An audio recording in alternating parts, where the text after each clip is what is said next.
Hello dear student, welcome back to the JEE and NEET academy. आप सभी का स्वागत है इस पढ़ने पढ़ाने के महफिल में। तो लास्ट क्लास में हम लोगों ने देखा था वेरियस लॉज के बारे में, law of conservation of mass, law of constant proportion, law of multiple proportion and Avogadro's laws. ये सारे लॉज के बारे में हम लोगों ने पिछले क्लास में देखा था। तो आज हम लोग देखेंगे डाल्टन्स एटॉमिक थ्योरी। तो डाल्टन एटॉमिक थ्योरीज जो है, ये जैसे कि इसके नाम से ही पता चल रहा है कि डाल्टन्स एटॉमिक थ्योरी, यानी कि ये जो डाल्टन है ये एटम्स के बारे में कुछ कहा होगा।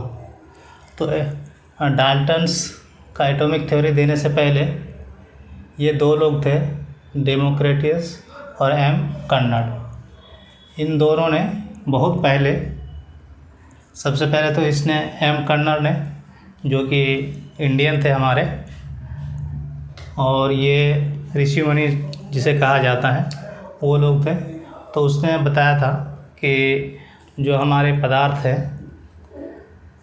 वो छोटे छोटे कण से मिलकर बने होते हैं और वो अनब्रेकेबल होता है, उसे हम तोड़ नहीं सकते हैं फर्दर। वही सेम चीज़ डेमोक्रिटस ने कहा कि जो भी मैटर है वो एटोमियों से मिलकर बना होता है। तो एटोमियों का मतलब क्या होता है, अगर आप लोग को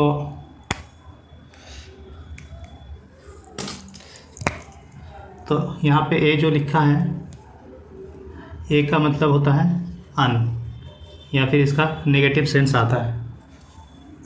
और ये टोमियो मीन्स कटर।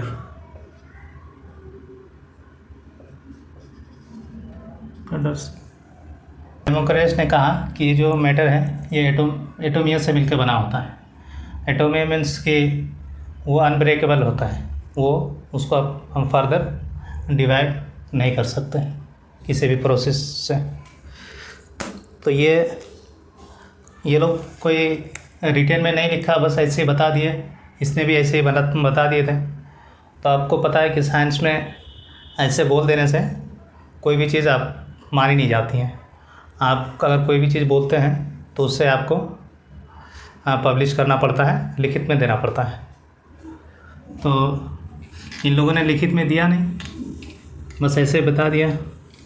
अब ये जो डाल्टन साहब थे हमारे, ये बड़े चालू आदमी थे। इनको जब पता चला इन लोगों के बारे में कि इन लोगों ने ये चीज़ कहा है, तो फिर इसने उसी का नाम एटम दे दिया और अपना थ्योरीज उसने दे दिया दुनिया के सामने। तो उसका कहना था, डाल्टन्स का कहना था कि जो भी मैटर्स होता है वो ऐसे पार्टिकल से बने होते हैं जिसे हम फर्दर डिवाइड नहीं कर सकते हैं। उसके बाद इसने एक चीज़ और बताया कि अगर सेम टाइप के एटम से कोई भी चीज़ अगर बना होगा तो उसका जो प्रॉपर्टीज़ होगा वो सेम होगा, या फिर अगर डिफरेंट टाइप के एटम से मिलकर बना होगा तो वो डिफरेंट होगा। तो ये कुछ 4-5 पॉइंट इसने बताया।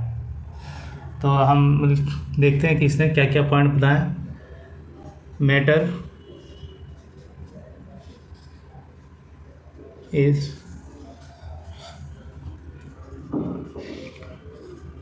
Made by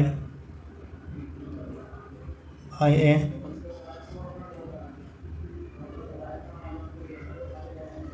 teeny particle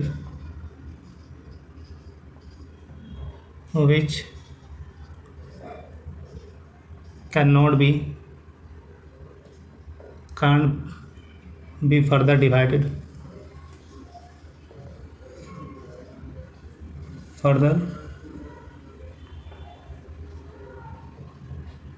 divided, यानी इसने ये कहा कि जो मैटर होता है वो एक टीनी पार्टिकल से मिलकर बना होता है और जो कि फर्दर डिवाइड नहीं किया जा सकता, और उसी को हम एटम बोलते हैं। और उसी को एटम कहा जाता है। इसने दूसरा पॉइंट बताया, जो एटम है neither be created nor destroyed। और इसने तीसरा पॉइंट बताया कि atoms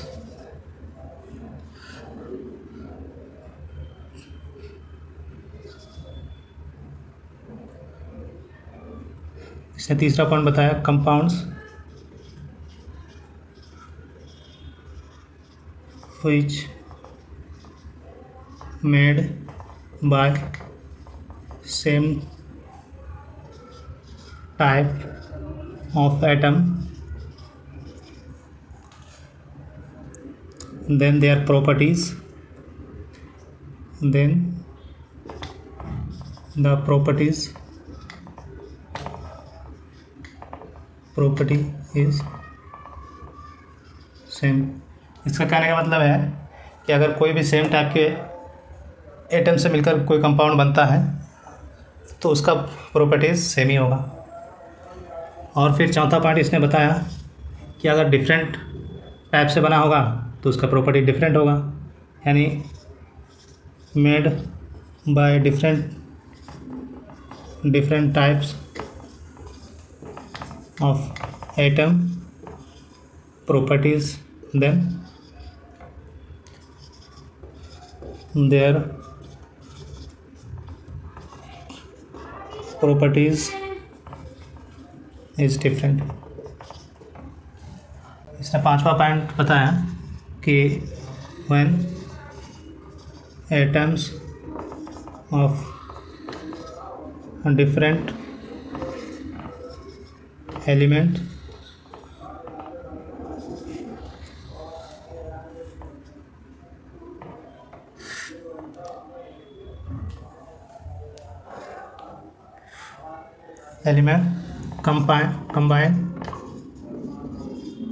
combine then the compound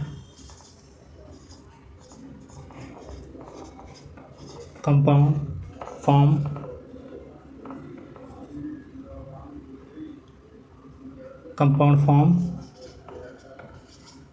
by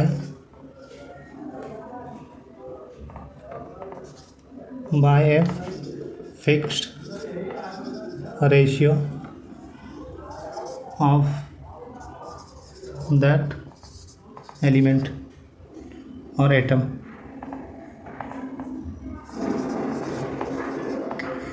इसका कहने का मतलब है कि अगर कोई भी दो एटम या दो से अधिक एटम अगर मिलकर कोई कंपाउंड बनाता है तो उसका जो रेशियो होगा वो हमेशा फिक्स होगा। फॉर एग्ज़ाम्पल के लिए अगर आप लिखें तो ये H2O, ये आपका CO2, यानी इसमें हमेशा 2:1 1:2 होगा, यानी हाइड्रोजन का 2 एटम होगा और ऑक्सीजन का हमेशा 1 एटम होगा। अगर वाटर बनेगा तो, अगर कार्बन डाइऑक्साइड बनेगा तो 1 कार्बन होगा 2 ऑक्सीजन होगा। ये हमेशा ये चीज़ फिक्स रहेगी। तो आप इस चीज़ को स्क्रीनशॉट ले लीजिए, फिर हम लोग आगे देखते हैं। डाल्टन ने एटम की डिस्कवरी कर दी थी, तो जैसे ही एटम की डिस्कवरी हुई तो लोग बिल्कुल भूचाल सा आ गया दुनिया में। पहली बार एटम के बारे में जब लोगों ने सुना, जैसे अभी आप लोग फर्स्ट टाइम जब कोरोना वायरस आया था तो पूरा दुनिया तबाह हो गया और उसके बारे में बहुत सारे रिसर्च होने लगे कि ये किस तरह का वायरस है और इससे कैसे हम लोग रिकवर कर सकते हैं। तो सेम उसी तरह से जब फर्स्ट टाइम एटम आया था तो उस टाइम फिर जब एटम डाल्टन्स ने दिया तो अब लोगों के दिमाग में आया कि अब चलो भाई एटम तो डिस्कवर हो गया, अब इसको हम लोग मेज़र कैसे करें। इसका क्या वेट होगा, क्योंकि मैटर का तो कुछ ना कुछ वेट होता है।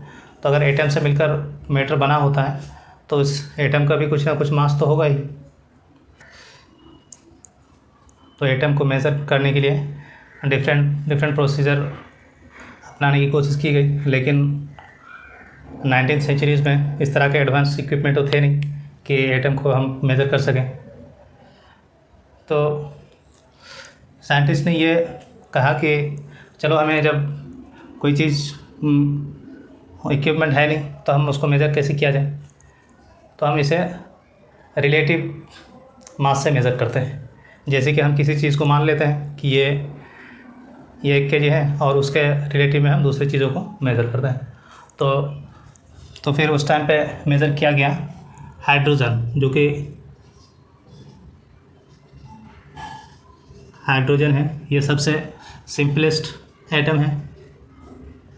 तो इसको बेस मान लिया गया और इसको बेस मान के इसको जो है 1 मान लिया गया। यूनिट उस टाइम कुछ नहीं दिया गया कि ये 1 ग्राम होगा, 1 mE होगा या कुछ। तो हाइड्रोजन सिंपलेस्ट एटम था, तो उसका सिंपलेस्ट एटम, और उसे एज्यूम कर लिया गया कि उसका जो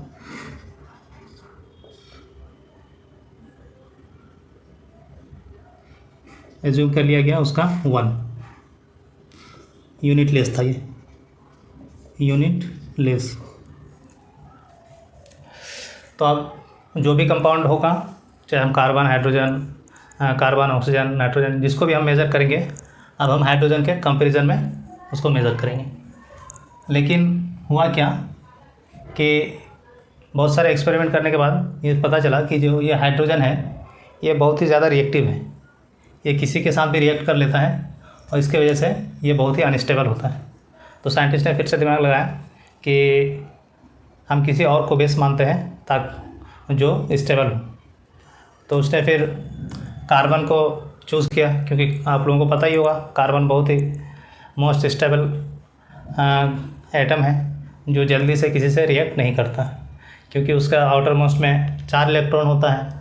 तो उनको रिएक्ट करने के लिए या तो 4 देना पड़ेगा या फिर उसको 4 जो है इलेक्ट्रॉन लेना पड़ेगा। तो ये इतना इजी नहीं होता, इसलिए ये जल्दी से रिएक्ट करता नहीं है। तो इसीलिए कार्बन को एक स्टेबल एलिमेंट माना गया और उसी के कंपेयर में फिर दूसरे जो भी आइटम्स हैं उनको मेज़र करने की। तो अब जो है, अब कार्बन आ गया। अब कार्बन था स्टेबल, ये एक स्टेबल एटम था।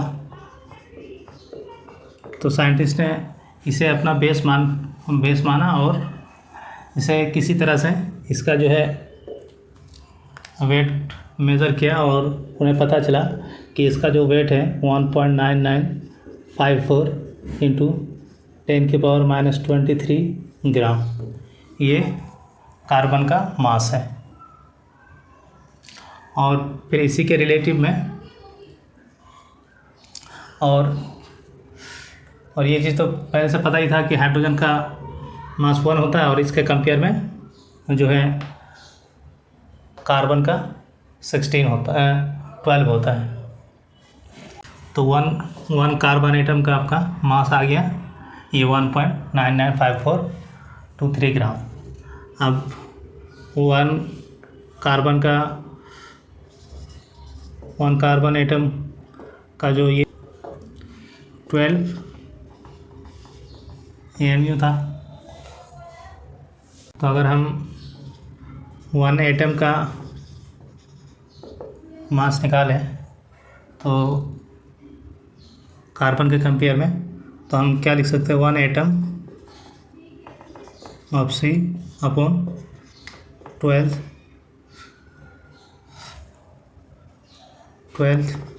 Unit of C। और ये जो आपका 1 एटम कार्बन है उसका मास कितना है, 1.9954 इंटू 10⁻⁻23 ग्राम्स। और